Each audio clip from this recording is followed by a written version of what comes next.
Yeah, hi everyone. Gustavo asked here in the forums if you've got a sequence, and this sequence is a 16 by 9, for example, and now you use auto reframe to create, for example, a square version of it, then he likes it that it picks a part of the frame that makes sense. You can see here it picks exactly, it focuses on the woman. Yeah, it picked the right square part of this sequence. But what he doesn't like is if you check here and you look here at the background really closely, you can see that this background is moving a bit.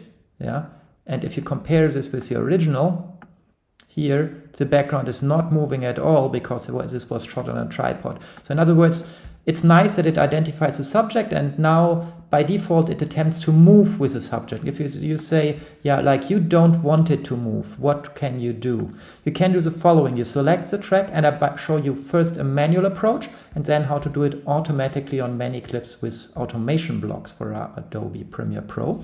So what do? You select the clip, and then you enable in the auto reframe, which you find in the effect controls, the override generated path option.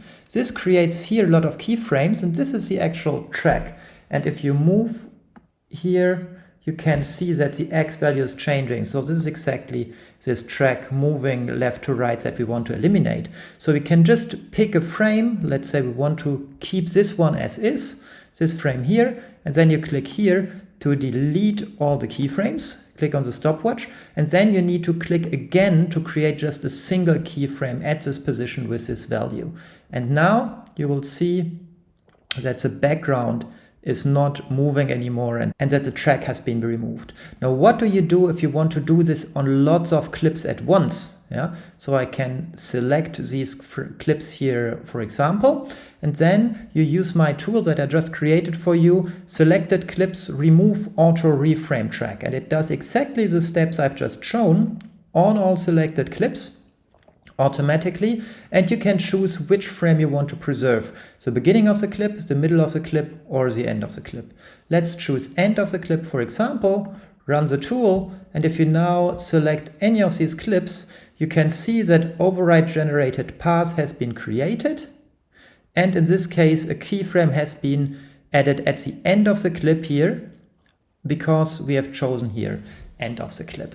Yeah, this is all you need to do. I put a download link for this tool here in the video description. It's an XML file that you can download, and then you can load it here into automation blocks or copy it in your user library such that it shows up here in your list of custom tools if you want.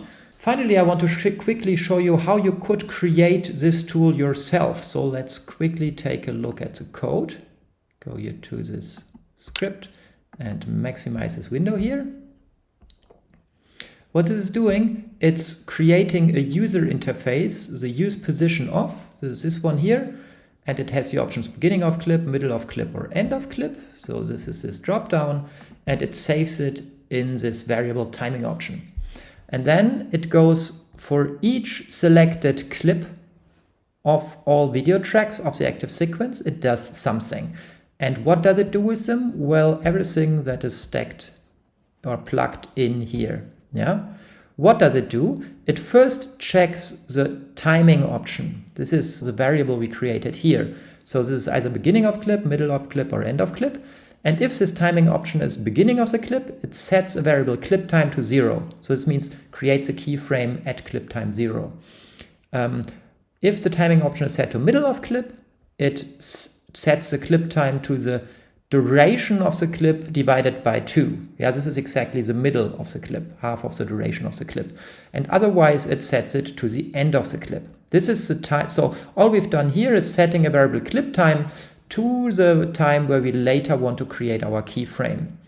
And now we've got these 3 green blocks, and you find all of them, by the way, here in the Premiere Pro mogurts and clip parameters section. So you can add keyframes or set properties of things in your effect controls. So everything you've got listed here can be set with it. And remember again what we needed to do. We first needed to enable this checkbox. Then we needed to remove all those keyframes here from adjust position. And then we need to add those single keyframe again. And that's exactly what we do in these screen blocks. Here we set the checkbox. So we set the clip parameter override generated path to this, to enabled or to true, yeah, of the currently processed clip. And then we select, we set the adjust position. This was the second. So first we've set this checkbox, and now we set the adjust position property here. And to which value do we set? Well, we set it to the value of the one keyframe that we want to preserve. Yeah. So we set the value to the value we have of the same parameter at clip time, at the time we set here. Yeah. So this means either at the beginning of the clip, at the middle of the clip, or at the end of the clip. So take the value at the beginning, the middle, or the end of the clip, and set the value of this property to this value at all times effectively. Yeah? And if the parameter has keyframes, this will be the case for us, then these keyframes should be deleted. So here we delete all keyframes and set the value to the value we had originally at the beginning, middle, or end of this property.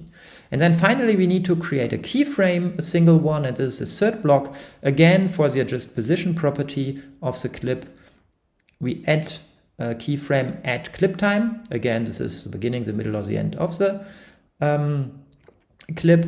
And what value should it have? Well, the value we've just set before, this value here, yeah, keeps the current value. We have the proper values set already here. Here we just add a keyframe, or make sure we also have a keyframe with this value, because for whatever reason Premiere Pro wants to have at least one keyframe on this property. Okay, and that's really it. It's just the same process I first showed manually, executed in a tool on all selected clips, such that you don't have to go through them one by one manually. I hope this tutorial was useful for you and solves your problem. This is Matthias from mamoworld, and I'm looking forward to see you in the next tutorial.